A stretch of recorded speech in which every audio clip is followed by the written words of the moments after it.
Salon de l'Agriculture. Sud Radio, les vraies voix qui font bouger la France. 19h-20h, Philippe David, Cécile de Ménibus. On vous souhaite la bienvenue, on est ravis de vous retrouver. Et c'est la suite de tout à l'heure. On est toujours chez Coram, Philippe David, au Salon de l'Agriculture. On est trop contents. Absolument, qu'est-ce qu'on y est bien. Et puis on déguste des choses absolument extraordinaires. Ça mérite vraiment le passage par le stand Coram. Au Salon de l'Agriculture, c'est dans le hall 1, allez-y. Allez-y et venez les voir, bien sûr. Allez, les Pyrénéennes au sommaire de cette émission, véritable vitrine de l'excellence agricole pyrénéenne avec les acteurs majeurs du secteur autour des enjeux actuels et futurs de l'agriculture de montagne. Une opportunité unique de découvrir les dernières innovations, de partager les savoir-faire et de valoriser les produits du terroir. Oui, après une première reconnaissance au patrimoine culturel immatériel de la France en juin 2020, la transhumance vient d'être reconnue par l'UNESCO en décembre dernier comme patrimoine culturel immatériel de l'humanité. Qu'est-ce que ça implique pour les bergers et les éleveurs? Et puis en 2023, 3 premiers foyers de maladies hémorragiques épizootiques ont été identifiés dans les élevages au sein des élevages bovins des Pyrénées-Atlantiques et des Hautes-Pyrénées, entraînant le placement de l'Ariège en zone réglementée. Quel impact pour les éleveurs? Et puis on fera un bilan aussi, Philippe, sur ce salon de l'agriculture et avec nos invités ce soir. Oui, nos invités, on l'a déjà eu pendant 2 heures. Christophe Laforgue, agriculteur et directeur du salon. Et on en veut encore. On en veut encore. Vous n'allez pas être déçus. Là, c'est le finish. C'est les prolongations et les tirs au but. C'est ça. Jérôme Adou, président des Pyrénéennes, bonsoir. Bonsoir.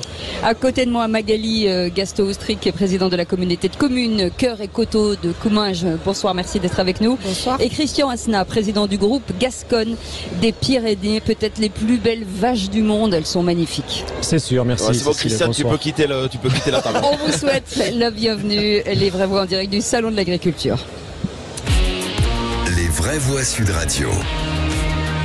Et on démarre par ce salon qui existe depuis de nombreuses années, les Pyrénéennes, le grand rendez-vous agricole 2024. Christophe Laforgue, vous êtes le directeur du salon, ce salon où finalement on se mélange le goût, la tradition, l'humain, enfin beaucoup de valeurs que vous partagez en tout cas dans les Pyrénées. C'est plus qu'un salon, c'est un art de vivre, les Pyrénéennes, parce que pour raconter la petite histoire rapidement des Pyrénéennes, ce sont des éleveurs bovins, un peu comme ce qui s'est passé il y a quelques mois sous le pont à Carbone, qui se sont dit il faut qu'on fasse reconnaître notre filière et nos valeurs, et des éleveurs bovins se sont rassemblés au départ dans un petit lieu pour faire la promotion de leur élevage.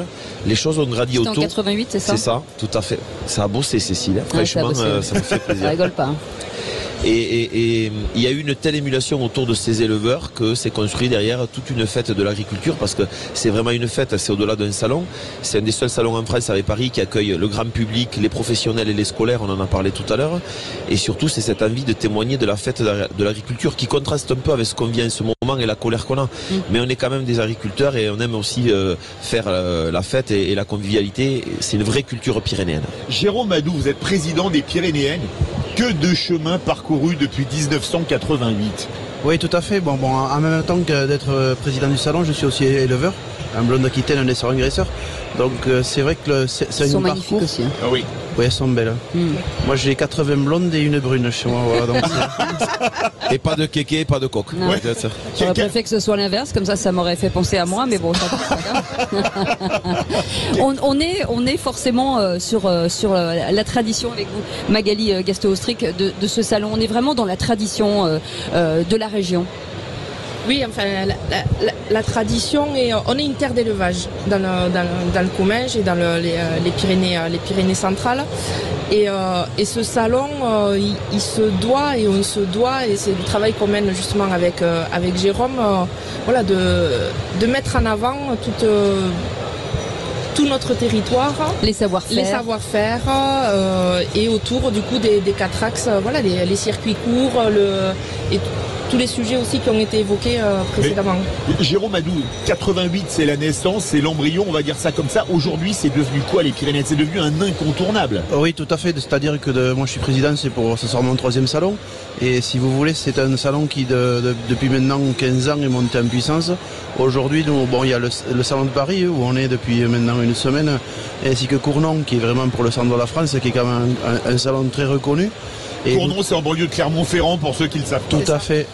Et bien sûr, nous travaillons ensemble avec les différents directeurs.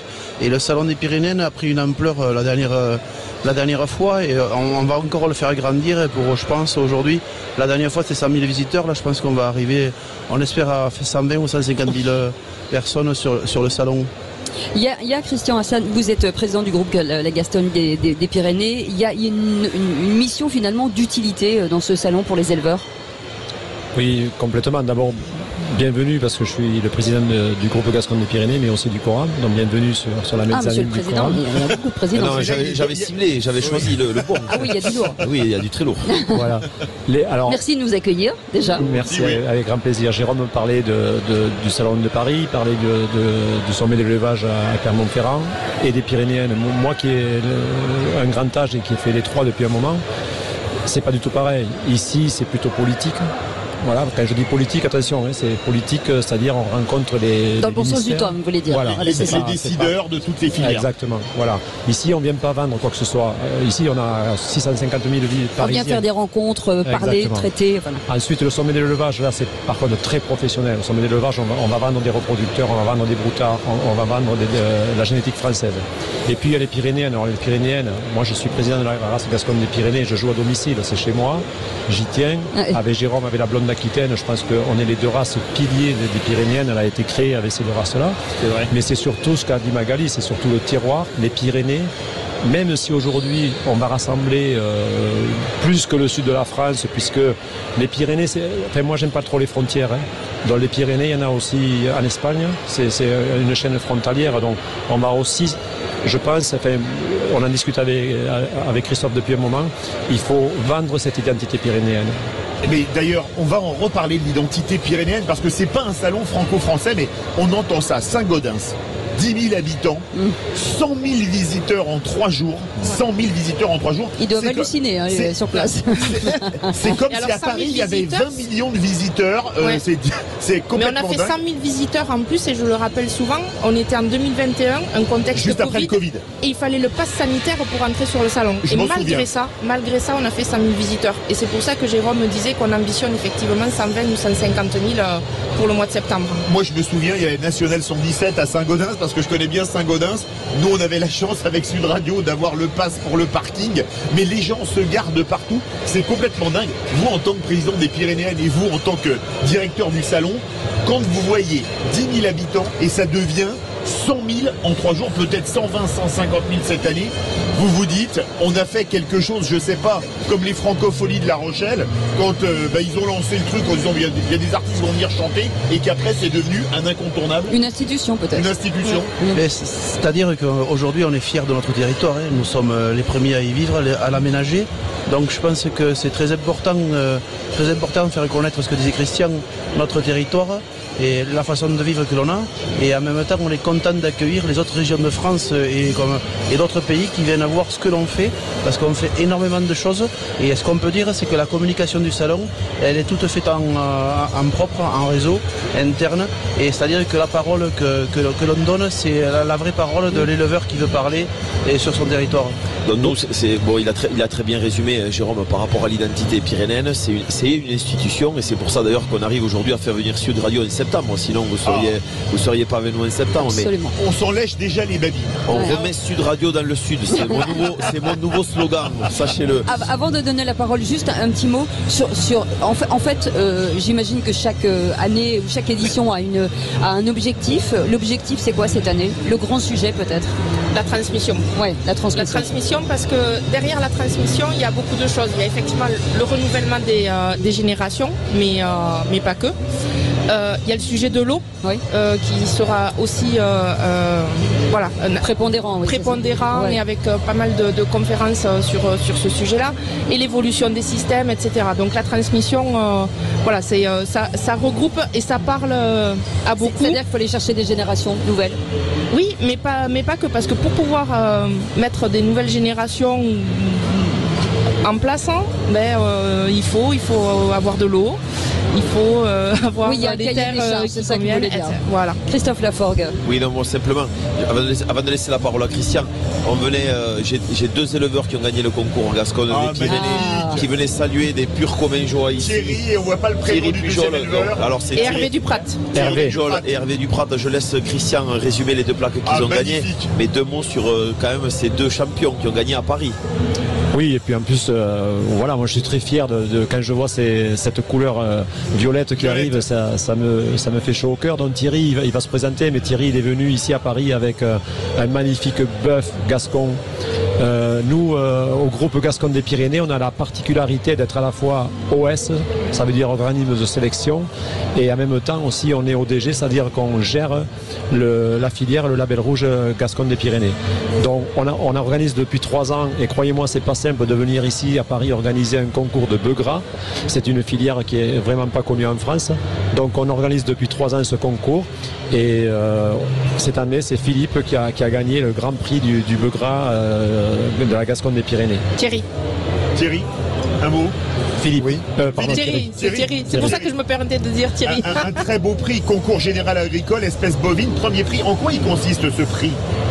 Mais ça consiste, c'est le concours bœuf gras label rouge. Et voilà, qui a eu lieu lundi, et le premier prix, une grande satisfaction personnelle. Alors la Gascogne des Pyrénées, est-ce qu'elle existe que dans les Pyrénées, ou on peut maintenant l'exporter? Par exemple, on fait de la viande charolaise en Argentine. Est-ce que c'est un terroir vraiment purement pyrénéen, ou est-ce qu'il peut sortir? Alors la Gascogne des Pyrénées, elle est un peu partout. On en a alors en France un peu partout, mais ce qu'il faut savoir, c'est qu'on est race locale de massif. Et ça a une définition bien précise, ça veut dire que 80% des animaux sont soit sur un département, soit 3 départements contigus. Voilà. Alors on en a en Amérique du Sud, on en a au Texas, on en a un peu partout. Mais aujourd'hui, mon souci, moi, président de l'Ouest Gascogne des Pyrénées, ça va rejoindre le thème des Pyrénéennes, c'est la transmission, et c'est surtout l'occupation du territoire des Pyrénées par des éleveurs de Gascogne des Pyrénées. Voilà. Alors après, c'est du business. Si on vend 3 embryons au Texas, et si on a quelques éleveurs en Guyane ou en Amérique du Sud, c'est bien. C'est important. Mais c'est pas quand même aujourd'hui, avec ce qui se passe en France, c'est pas quand même le plus important. Le plus important, c'est faire vivre notre territoire. Félicitations Thierry, c'est votre médaille d'or olympique. Oui, c'est ça. En année de JO. C'est ça. Merci à vous. Merci. Et bravo. On peut applaudir d'ailleurs. Alors Hervé, vite fait, donc, je vous parlais du groupe Gascogne des Pyrénées, on a la génétique et la filière. Hervé, c'est un boucher. Et donc, vas-y Hervé, explique. Oui, moi c'est Hervé Duprat et je travaille avec ma compagne Christiane qui s'occupe de la boucherie. Donc on a l'élevage, on élève les bœufs, plus de 4 ans, plutôt même 5 ans, pour arriver au summum de la qualité. Et là au salon on a remporté la médaille d'or de viande en concours. Bravo à vous, bravo. Bravo aux éleveurs. Voilà, donc, vous voyez, la race Gascogne des Pyrénées, c'est vraiment une grande fierté. Premier prix en bœuf label rouge et premier prix en boucher. Allez, vous restez avec nous, on revient dans un instant avec un sujet très important, la transhumance reconnue au patrimoine culturel immatériel de l'humanité de l'UNESCO. On en parle dans un instant, à tout de suite, on fait une pause. Direct du Salon de l'Agriculture. Sud Radio, les vraies voix qui font bouger la France. 19h-20h, Philippe David, Cécile de Ménibus.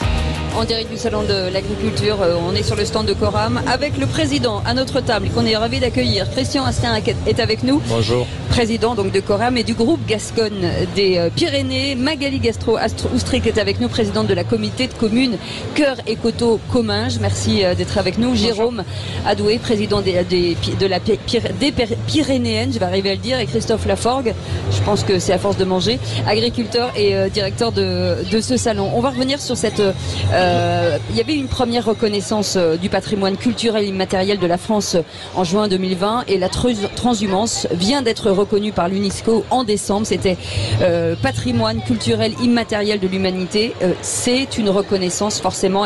Qu'est-ce que ça implique aujourd'hui, Monsieur le Président, et pour les éleveurs et pour les bergers par exemple?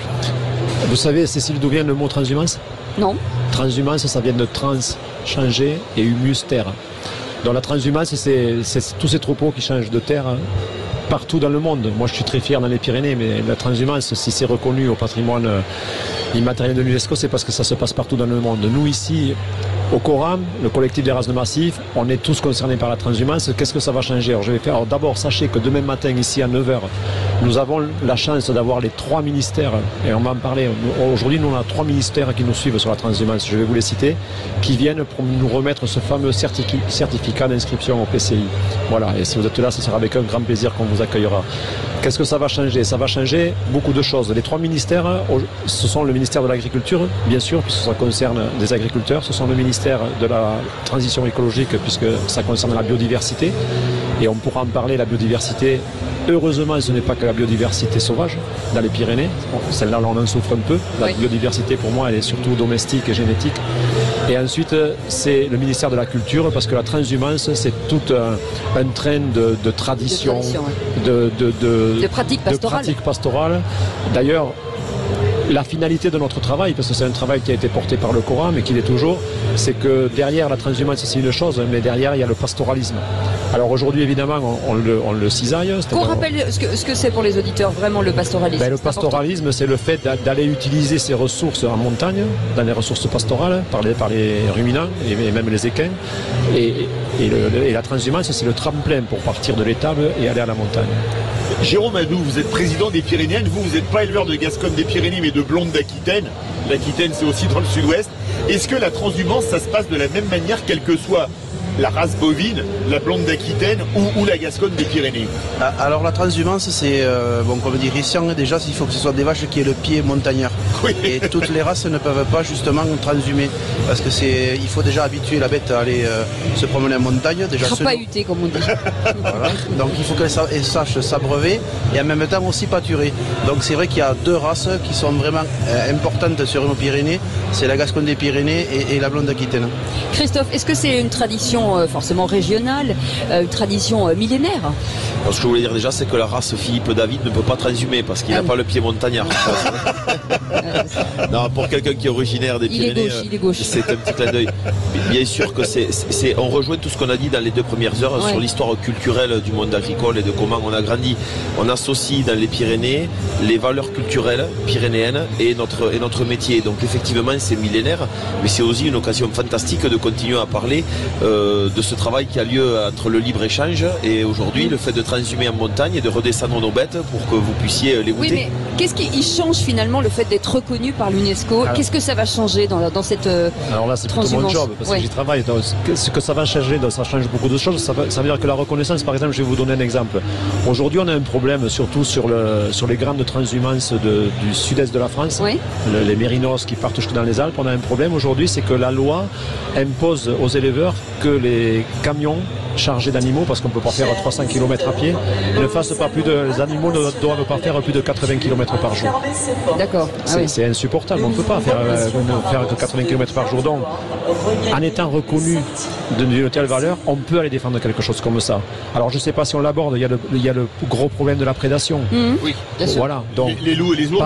Voilà, c'est ce que je vous disais tout à l'heure, la diversité sauvage, la biodiversité sauvage.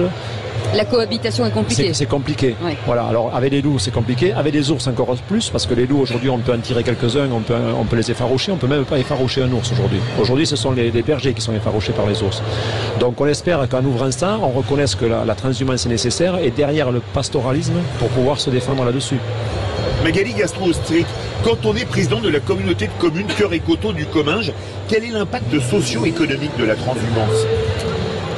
Écoutez, sans la transhumance et sans le pastoralisme, je pense qu'on n'aurait pas de piste de ski l'hiver. Voilà. Là, on pense à Super-Bagnères, le Mortis, les stations de ski du coin. Ça, ce sont nos Pyrénées centrales, mais c'est la réalité sur tous les massifs.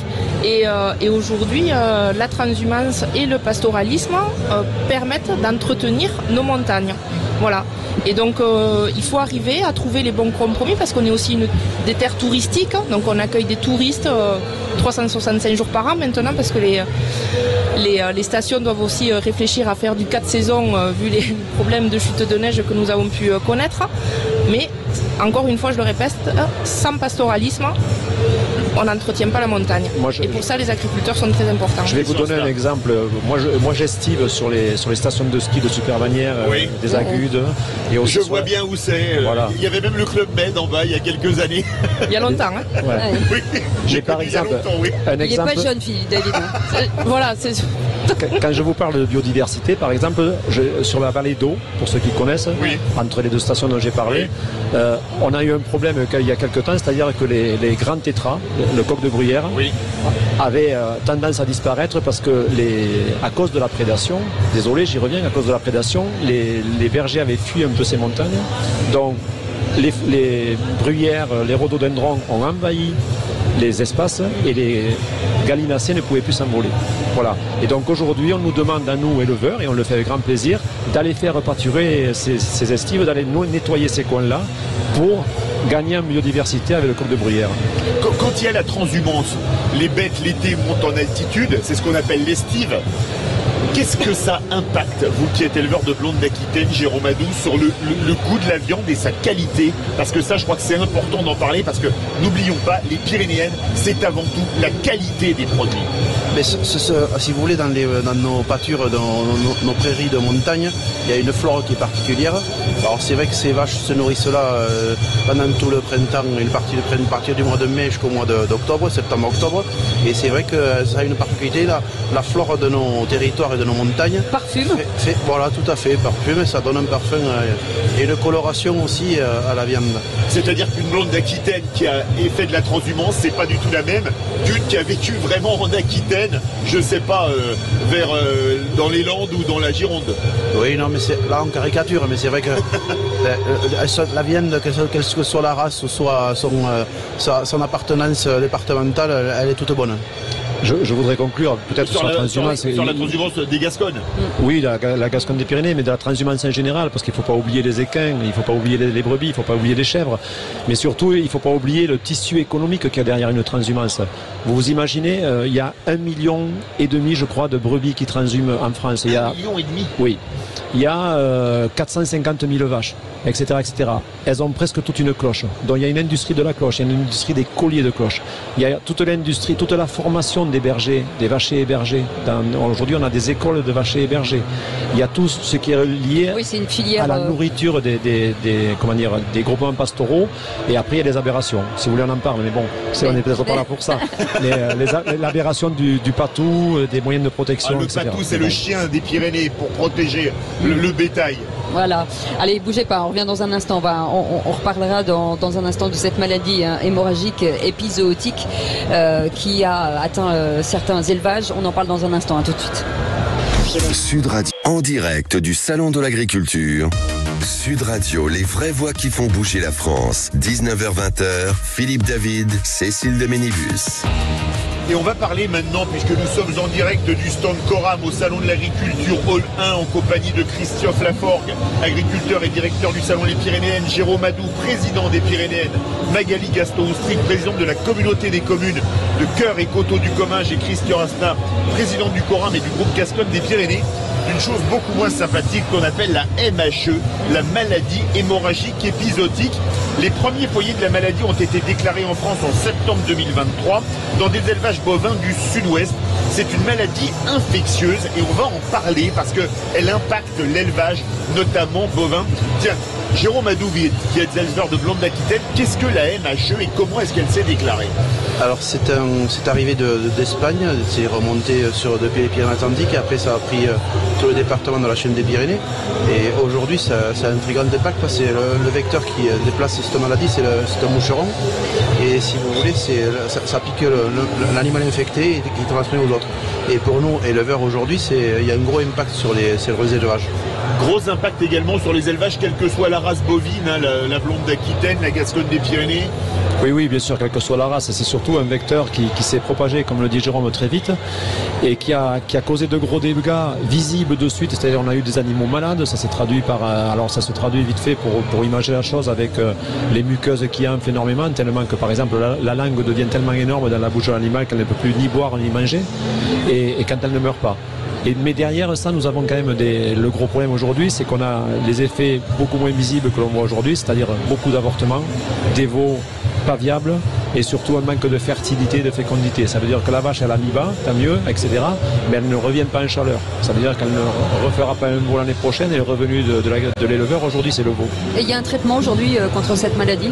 Il y a un traitement quand on le prend au début par le biais d'anti-inflammatoires, parce que ça c'est quelque chose qui est handicapant pour la vache. Il y a un traitement comme ça et de tétracycline. Mais c'est surtout qu'il n'y a pas de vaccin. Ça, c'est le gros problème.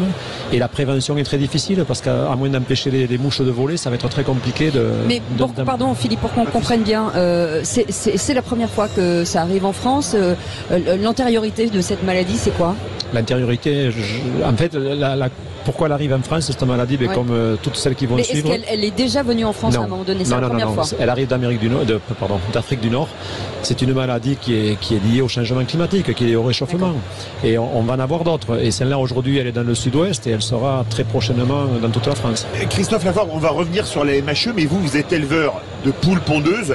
Vous avez été quand même durement frappé dans le sud-ouest, notamment par la grippe aviaire. Et il y a eu 1, 2, 3, 4, 5 vagues avec des élevages aviaires de poules ou de canards qui ont été abattus, mais par milliers. Mais c'est ça qui est affolant aujourd'hui. Et ce que dit Christian, c'est une maladie épisodique de plus dans une filière de plus. C'est-à-dire qu'aujourd'hui, on a des maladies épisodiques qui viennent sur le porcin, sur les volailles, toute la partie aviculture. Aujourd'hui, c'est les bovins et les ovins et potentiellement les équins aussi qui peuvent être touchés par la MHE. Donc il faut, et Christian a raison de dire à toutes les autres qui vont arriver, il va falloir commencer à apprendre à vivre avec, être capable de comprendre, comme la crise sanitaire qu'on a connue au niveau humain aussi avec le Covid, comment on peut avancer tout en subissant en fait ces contraintes qui sont nouvelles pour des agriculteurs et des éleveurs.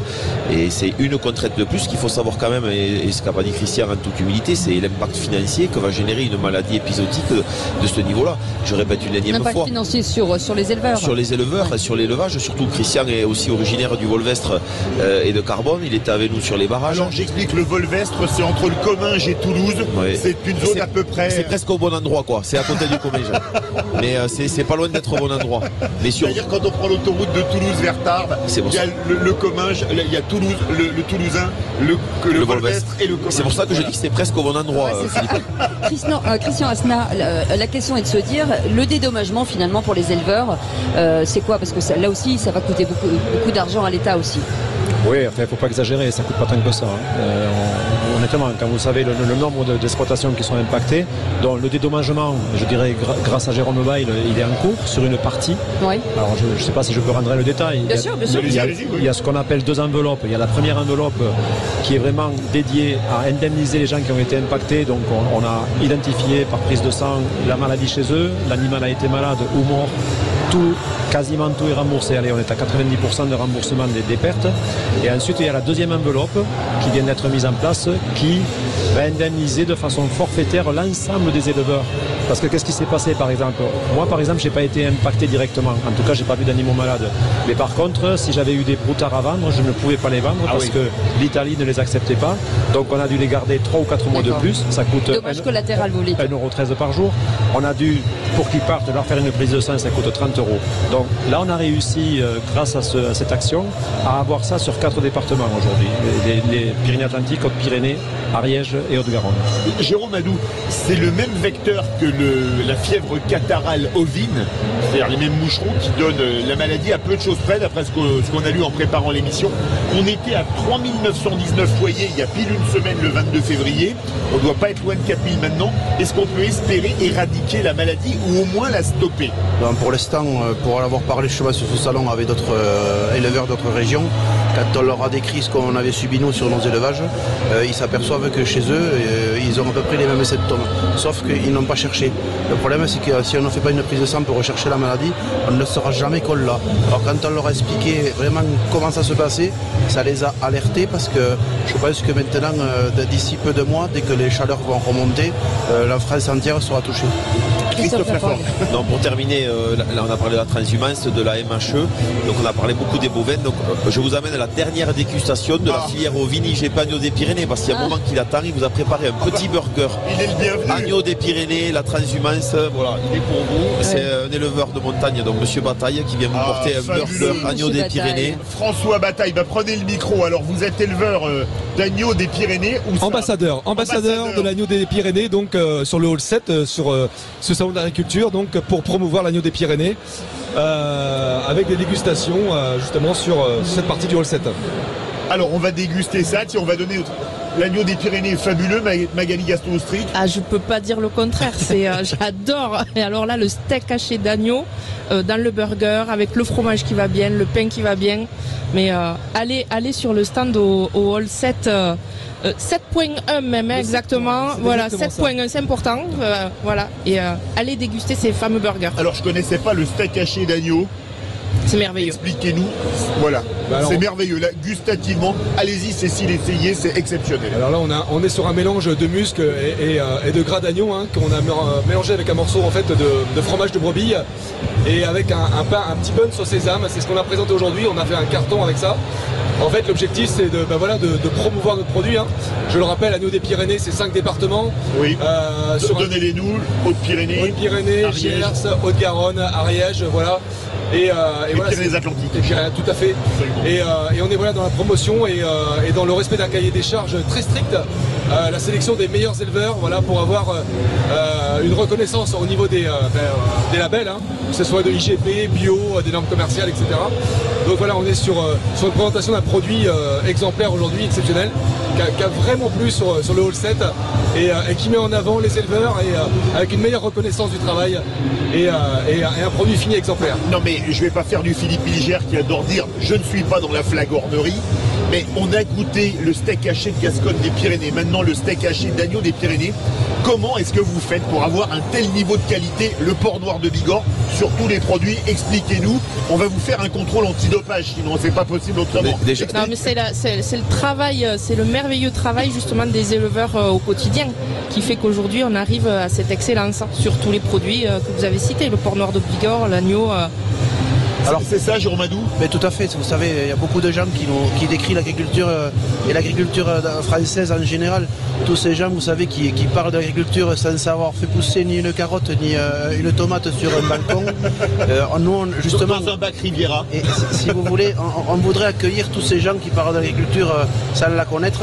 Et justement, nous, on se veut être les ambassadeurs et par nos salons faire connaître toute la force de l'élevage français. Christian Rostin, la blonde d'Aquitaine, j'avais eu la chance aux dernières Pyrénéennes de déguster de la blonde d'Aquitaine de Jérôme. La Gascogne, on l'a dégusté. Comment est-ce que vous faites là maintenant l'agneau des Pyrénées pour faire une telle qualité sur toute la chaîne? Eh bien, tout simplement, je vais l'expliquer. Tout simplement, Jérôme vient un peu de le dire, mais un peu rapidement. On a un cahier des charges pour tous les signes officiels de qualité, un cahier des charges qui est validé par l'INAO. Et je peux vous dire que c'est pas rien et qui va de la naissance de l'animal jusqu'à votre assiette. Magali le sait très bien. Aujourd'hui, par exemple, nous en Gascogne des Pyrénées, on a un label rouge, bœuf Gascogne des Pyrénées. Eh bien, il faut que l'éleveur soit habilité, il faut que l'alimentation soit habilitée, il faut que l'âge de l'animal corresponde, il faut qu'il soit abattu dans un abattoir habilité, il faut qu'il soit distribué par un boucher habilité, etc., etc. Et ça, c'est contrôlé tous les ans. Les gens ne le savent pas. On est contrôlé en permanence et c'est nous qui nous imposons le contrôle parce que c'est nous qui faisons le cahier des charges. Et il faudra venir aux Pyrénées pour comprendre tout ça, justement, puisque tout ça, c'est expliqué au grand public. Mais c'est bien. Voilà. Il y aura l'été avant pour faire un régime parce que le week-end on va venir aux Pyrénéennes, à mon avis on va pas faire régime. Christophe Laforgue veut réagir. Ce qu'il y a de très intéressant, c'est que on a commencé l'émission, on a parlé sur le libre-échange. Là on est dans le circuit très court. Aujourd'hui par exemple avec Toulouse Métropole et le contrat de réciprocité qu'on a, on a mis de l'IGP Agneau de Pyrénées dans les écoles quand même toulousaines, donc on a un lien quand même urbain-rural qui est très fort. Et refaire à manger aujourd'hui de l'agneau des Pyrénées dans les écoles chez nous, là on parle en fait de la réalité de ce qu'un producteur peut gagner. Justement, un professionnel de la restauration, l'importance de la qualité du produit. L'important c'est tout simplement comme aujourd'hui tout le monde le veut, c'est-à-dire avoir une traçabilité exemplaire. Aujourd'hui nous en tant que professionnel de la restauration, on a une demande, le consommateur veut une traçabilité, veut savoir d'où vient le produit, comment il est fait, comment il est transformé et à partir de ça on met une plus-value derrière qui est hyper importante et c'est un partenariat gagnant-gagnant. Allez, vous restez avec nous. On vous garde encore pendant quelques instants le salon de l'agriculture bilan au bout d'une semaine. Bataille, et bravo François Bataille, c'est magnifique. Le burger au steak haché d'agneau est fabuleux. On te l'avait promis, Chose promis, chose due. Allez, on fait une petite pause, on revient dans un instant. À tout de suite. En direct du Salon de l'Agriculture, Sud Radio, les vraies voix qui font bouger la France. 19h-20h, Philippe David, Cécile de Ménibus. Et avec tous nos invités, Philippe, que je vous incite à rappeler. Christophe Laforgue, agriculteur et directeur du Salon Les Pyrénéennes. Jérôme Adou, le président des Pyrénéennes et éleveur de blondes d'Aquitaine. Magali Gasto-Austric, présidente de la communauté de communes Cœur et Coteaux du Comminges. Et Christian Asna, président du Coram, où on est d'ailleurs. Ouais, et on remercie de nous accueillir. Merci de nous accueillir et du groupe Gascogne des Pyrénées. Avant de parler du bilan de ce Salon de l'Agriculture, à 3 jours de la fin, on va revenir sur les Pyrénéennes. Faut le rappeler, c'est pas un salon franco-français, c'est un salon international. Il y a les producteurs français, espagnols et même andorrans. Oui, et puis, alors moi j'en profite parce qu'on ne le dit pas assez souvent avant que tu prennes la parole, Christophe, et je vais te faire plaisir. Je suis avant tout éleveur, et là vous me voyez avec ma jolie veste, mais je suis 90% de montagne avec les bottes et la côte. Pour nous, éleveurs, moi je suis éleveur exposant, et là en disant ça, je pense à Camille et à Saladou. Une c'est ma fille, l'autre c'est sa vache, qui seront aux Pyrénéennes. Et il faut dire quand même qu'on a une chance extraordinaire aux Pyrénéennes, c'est qu'on a un parc des expositions à Saint-Gaudens, idéalement placé. Extrêmement vaste. À force de les embêter, on a réussi, et j'espère qu'il sera monté à avoir un toit cette année, un vrai toit, pas une bâche. Je crois qu'ils y travaillent. Voilà. Et puis surtout, on l'embête avec ça, Christophe, mais il le sait, on est là pour l'embêter aussi, mais on l'embête sérieusement, c'est-à-dire que nous, les éleveurs, on pense surtout au bien-être animal, parce que ça, il faut y penser. Donc nos animaux, il faut qu'ils soient dans les meilleures conditions. Je peux vous dire qu'aux Pyrénéennes, 100% des animaux dorment et mangent mieux que 70% des éleveurs. Parce qu'il y a des éleveurs qui vont dormir dans la paille, alors que les animaux dorment dans la paille, mais c'est leur place, c'est pas la place des éleveurs. On les touche tous les matins. Il y a du sanitaire à gérer, il y a de la contention à gérer. Et tout c'est ça. des top modèles. Merci Christophe. Ouais. Alors, merci à toute l'équipe surtout, parce qu'il y a une grosse machine derrière. C'est toujours facile, vous le savez, d'avoir le micro et de parler. Là, c'est vraiment. Il y a 700 agents à la communauté de communes, il y a 30 agents actifs permanents, des élus impliqués qui prennent des décisions fortes et mesurées sur ce qu'ils veulent faire de l'agriculture. Donc, il n'y a pas de souci là-dessus. Magali Gasto-Austric, avec les Espagnols, par exemple, parce que Andorre, c'est une seule et unique unité, parce que Andorre, c'est pas très grand. Vous travaillez avec qui? Avec la Généralitat de Catalogne, avec la province d'Aragon, de Navarre, du Pays Basque. Comment est-ce que vous fonctionnez pour les Pyrénéennes avec les producteurs des Pyrénées? Parce que je crois qu'il y a 4 communautés espagnoles qui touchent les Pyrénées. Oui. Alors voilà, chaque pays a ses spécificités. Alors c'est vrai qu'avec l'Andorre ça a été facile. Enfin voilà, on s'est rencontrés, ils étaient là en 2021 et ils ont dit banco, on revient en 2024. Et sur les Espagnols, on est frontalier, on est un territoire frontalier, donc voilà, les relations sont faciles avec le Val d'Aran également. Bien sûr. Et ensuite, on travaille avec des Espagnols qui sont là un peu plus loin que le massif, puisqu'on aura le national charolais. Ah oui. Et donc avec des éleveurs du côté de Salamanca. Ah oui, alors là, Salamanca, voilà, c'est à la frontière avec le Portugal, exactement. En nettement plus au sud-ouest. Tout à fait, voilà, pour qu'ils soient présents également sur le salon. La province de Salamanque, je vais faire de la pub, désolé, mais comme ils viennent chez vous, qui font un truc extraordinaire, un jambon extraordinaire, le guijuelo, qui est quand même un pata negra espagnol top niveau. Ils vont exposer chez vous. Ils ont du bon jambon, ils ont du bon vin aussi à Salamanca. Absolument, absolument. J'ai faim. Oui, ce qu'on peut dire aussi, c'est la fête autour des Pyrénées, parce qu'on a beaucoup parlé élevage, mais il y a une programmation culturelle pyrénéenne. On va retrouver plus d'une cinquantaine d'artistes et de groupes qui feront les chants pyrénéens. Alors incroyable, on va avoir une programmation des Pyrénées-Atlantiques jusqu'aux Pyrénées-Orientales, des groupes espagnols. Des plots partout, une dizaine de scènes de concerts à partir de 11h le matin jusqu'à très tard dans la nuit. Philippe, mais tu connais la nuit saint-gaudinoise, bien sûr. Oui, bien sûr. Je me rappelle, c'était Nado en concert il y a 3 ans, qui est un chanteur pyrénéen mythique. C'était Yann qui sera là à nouveau, mais on a mis une variété culturelle qui est propre aux Pyrénées, parce que on ne peut pas dire ailleurs qu'au Coram que s'il y a bien un massif qui se chante en Europe, c'est bien les Pyrénées.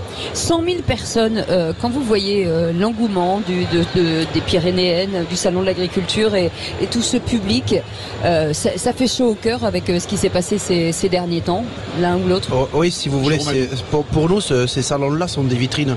Donc, et les gens aiment justement nous rencontrer, voir leurs éleveurs, leurs producteurs pour justement connaître et échanger avec nous. Et nous, justement, c'est faire passer ces messages-là, que franchement, tout ce que l'on fait, on essaye de le faire du mieux possible. Alors c'est vrai que pour revenir aux événements qu'il y a eu en janvier, les blocages de carbone, on a tous les médias aujourd'hui parlent comme il faut de nous, correctement. On est en lumière depuis maintenant 2 mois et demi, mais parce que jusqu'à aujourd'hui, depuis 30 ans, ça a toujours été à charge sur l'agriculture. Et aujourd'hui, grâce aux médias, il y a des super reportages, des enquêtes qui sont faites, et justement on explique, les médias, les journalistes expliquent tout ce que l'on fait, ce que l'on fait de bien. Oui, je voulais dire. Christian Asna. Oui, je voulais dire, moi je suis là depuis vendredi.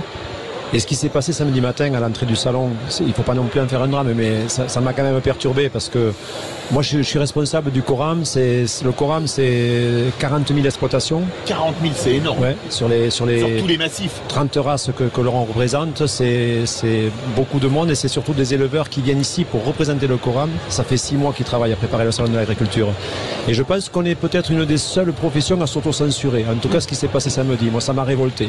Et je suis à la fois syndiqué, je suis à la fois l'ami de Jérôme Bayle, mais ça je supporte pas, quoi. Et j'ai eu vraiment beaucoup de mal à l'accepter. Christophe Laforgue veut réagir. Mais je réagis parce qu'il a très bien résumé la situation, c'est-à-dire qu'un agriculteur c'est passionnel mais c'est compliqué au quotidien. On a montré à un moment donné une colère, nous on a essayé de la mesurer et Dieu sait comment Jérôme s'est fait allumer quand il a fallu plier le barrage en premier, mais il a tenu sa parole et on l'a suivi. Il faut savoir souffler le chaud et le froid quand on veut travailler. Ça criait un peu début, peut-être que moi aussi je partage l'avis de Christian, c'était un peu fort. Il faut se dire aussi qu'à un moment donné on sait faire la part des choses et revivre sainement et nous vous réinvitons les agriculteurs à revenir profiter avec nous. Mais Jérôme Adou, quand même depuis le mouvement des agriculteurs le mois dernier, presque il y a 2 mois parce qu'on est le 29 février et ça arrive que tous les 4 ans, est-ce que vous n'avez pas eu, tiens vous tous là vous êtes agriculteurs, le sentiment que les Français vous aimaient et étaient à vos côtés?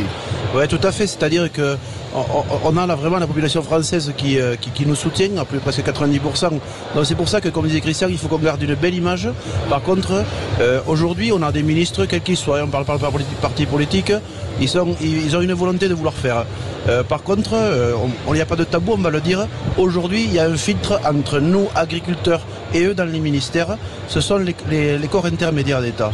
Et ces gens-là sont un vrai filtre entre l'information qui remonte du terrain. Ce qu'on appelle la technocratie. Voilà, qui n'arrive jamais au ministère ni au ministre. Et ça, c'est le vrai problème que l'on subit. Ce qu'on a dit à nos ministres, quand ils sont venus nous voir, c'est qu'ils viennent faire des points d'étape réguliers pour qu'ils aient la vraie information et la bonne.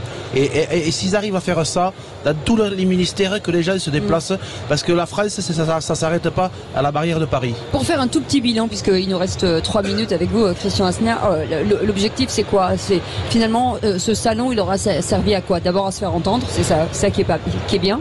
D'abord à se faire entendre. Moi j'ai pris 2 ou 3 fois la parole parce que j'ai la chance de me positionner sur plusieurs concours de races, puisque je représente plusieurs races. Et une fois que les techniciens ont fait le job pour présenter la race, moi ce que je dis ici aux Parisiens, c'est que et je vous le dis et je le dis à tous les auditeurs, c'est qu'une partie de la solution, voire une très grosse partie de la solution, c'est vous qui l'avez. Bien sûr. Allez demain exiger de votre boucher, de votre restaurateur, de votre collège d'avoir de la viande française. Je parle même pas de la viande pyrénéenne, aujourd'hui je parle de la viande française sur tout le territoire, la plus grosse quantité possible, les légumes, les fruits. Et là, une victoire commune en fait. Et là vous avez fait le job. Et vite fait, je dirais que nous souvent on nous met comme étiquette qu'on est le couteau suisse, c'est-à-dire sur une exploitation agricole on est éleveur, on est vétérinaire, on est mécanicien, on fait de la comptabilité. Et là où on est mauvais, c'est la communication. C'est pour ça que je suis content d'être là aujourd'hui. Et là où les jeunes générations, moi j'ai mes 2 enfants qui sont avec moi sur l'exploitation, ma fille elle passe du temps dans la communication, elle est chargée de la communication de notre exploitation et ça porte ses fruits. Et c'est là qu'il faut faire du buzz et on le fera aux Pyrénéennes. Ça va être un gros buzz les Pyrénéennes cette année. Tiens, Jérôme Adou et Christophe Laforgue et évidemment Magali Gasto-Oustric. Il nous reste à peine 1 minute. Ah mais alors 2021 était fantastique, 2024 sera encore mieux et je rebondis juste sur ce qu'a dit Christian, la communication, Jérôme en parlait tout à l'heure, on la gère en interne parce que c'est très important de gérer nos mots, la façon dont on le dit et parfois une virgule mal placée peut avoir peut tout changer. Donc ça, voilà, j'y tiens énormément. Le directeur et le président pour conclure. Alors, n'oublions pas que les agriculteurs nous nourrissent, hein, c'est important. Oui, le président va conclure. Moi, j'ai une pensée pour tous les éleveurs des Pyrénées, mais de France aussi, parce que effectivement, quand on a grandi dans les fermes et qu'on a tous un peu la même carrière, on est obligé de venir parler pyrénéen parce qu'on va retrouver en fait les valeurs qu'on a eues en grandissant. Donc, vous êtes invités du 19 au 22 septembre 2024. Philippe David et Cécile spécialement invités, vous l'avez compris, avec 4 jours de dégustation. 16 septembre, c'est mon anniversaire. Oui, mais ça, il fallait pas le dire. Ça, il fallait attendre de le dire. Donc, on va le commencer ce soir. Très bien. Et bien voilà. Donc, et ben voilà. Le mot de la fin au président Jérôme Adou. Pour conclure, franchement, les Pyrénées sera la rencontre de toute la ferme française parce qu'il y a 4 concours nationaux. Et franchement, je pense que tous les éleveurs de France seront en cœur de venir participer à ce salon-là. Et j'espère que tout le monde parlera positivement de ce salon. En tout cas, merci. On a été très honorés d'être à vos côtés pendant 3 heures d'émission. On était ravis, bien entendu. Et merci de tout ce que vous faites, ce que vous envoyez. Et malgré les problèmes, vous êtes là et vous êtes sur le terrain. Merci beaucoup. On a été très contents. On vous retrouve au mois de septembre. On passe à l'animation chant corse maintenant pour Philippe et Cécile. On passe à l'after. Vous me suivez. Vous me suivez. Allez, passez une belle soirée. On se retrouve demain dans Les Vraies Voix. À partir des 17h. On embrasse notre équipe formidable. Et puis on vous retrouve demain. Salut, bonne soirée.